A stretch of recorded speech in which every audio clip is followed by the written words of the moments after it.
It's trouble in my head to find a better place for you in mind. For you in mind. Earliest memory is probably music being played in my house, I think. But I probably couldn't tell you what that was. It might have been like a panto or something. I don't know. I started singing lessons really young. I started at like 5, so that was always an early memory as well, just like going out on stage as a 5-year-old singing choir stuff. It was fun.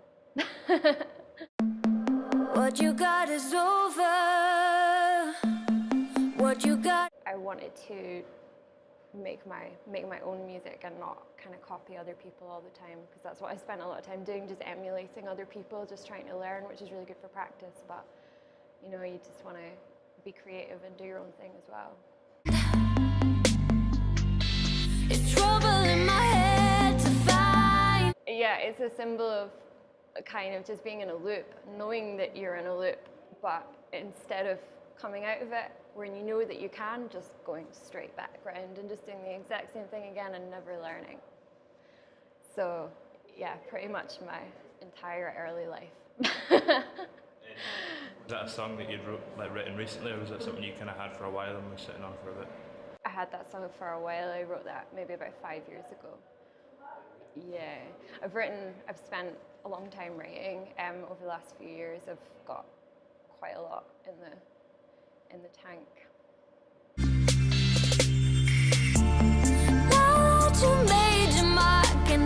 That's a good question. I've done a few writing sessions recently, and they work really differently. But they're still really good, and it's really good to see how other people work, and you know, you can get some tips off how they write, because you can sometimes get a bit stuck in the way that you do it. I think it's always good to write with other people and then come back and do some stuff yourself as well. Yeah. I'll meet you at the circle line. I'll catch you at the circle. So usually I write a song and I have it acoustically with piano and vocals, and then I'll send it across to him, and then he'll say whether he thinks he can do something with it or not.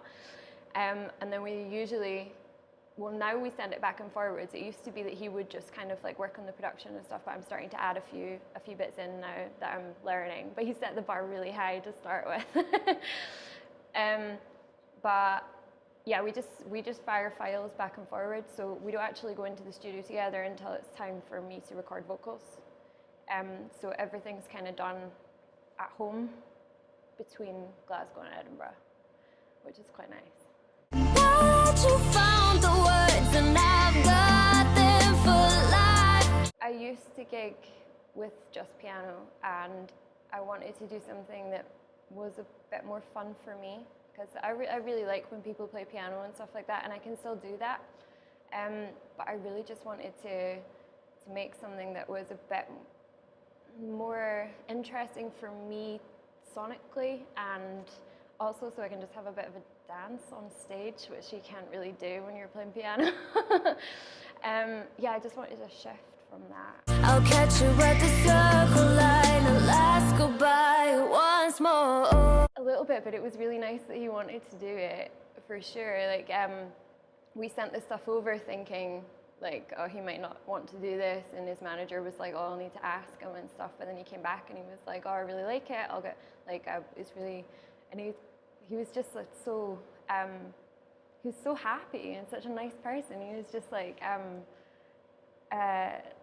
thanks for including me on your project and stuff, and I was just like, what? Are you serious? You're amazing.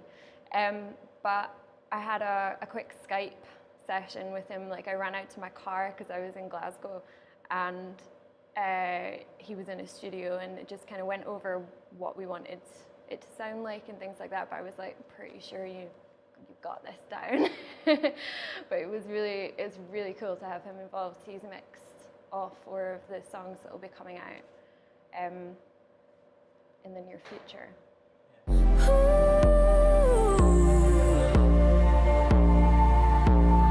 There's quite a few songs that are finished past this, but where we go, it's just decisions on what songs come next, I guess. It's semi the same, a little bit, you know, it's a few different directions taken here and there, but it should be a lot of fun. Yeah. Oh, hide yourself until you know I'll stay. Find me when you're lonely. I think in pop it's, well, this kind of like pop music is quite, you got to wait a while, I think, until you can release an album. You kind of need to build it to a stage where you have a lot of people that want to hear an album before you release it. So I think starting with singles is usually the way to go, and you can keep doing that. Like, you don't actually need to release an album if you don't want to.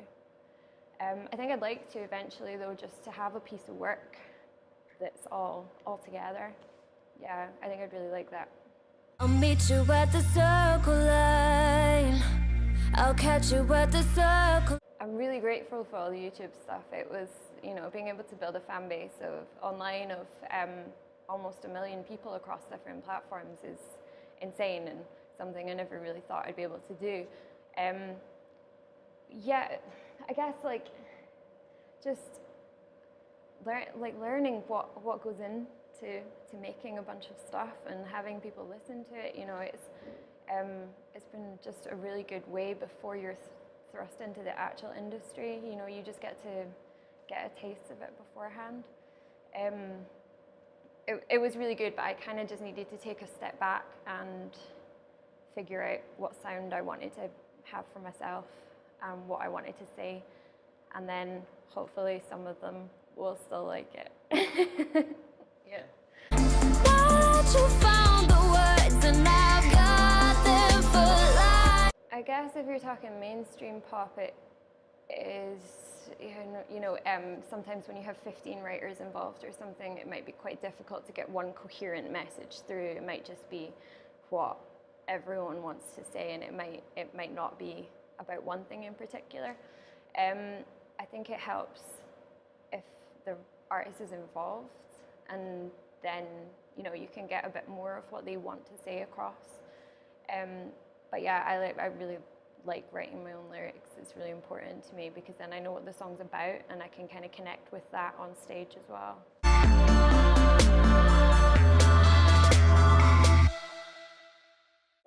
It's probably what I would change in the entire world, but just the steps that can lead to sexism, racism, ageism.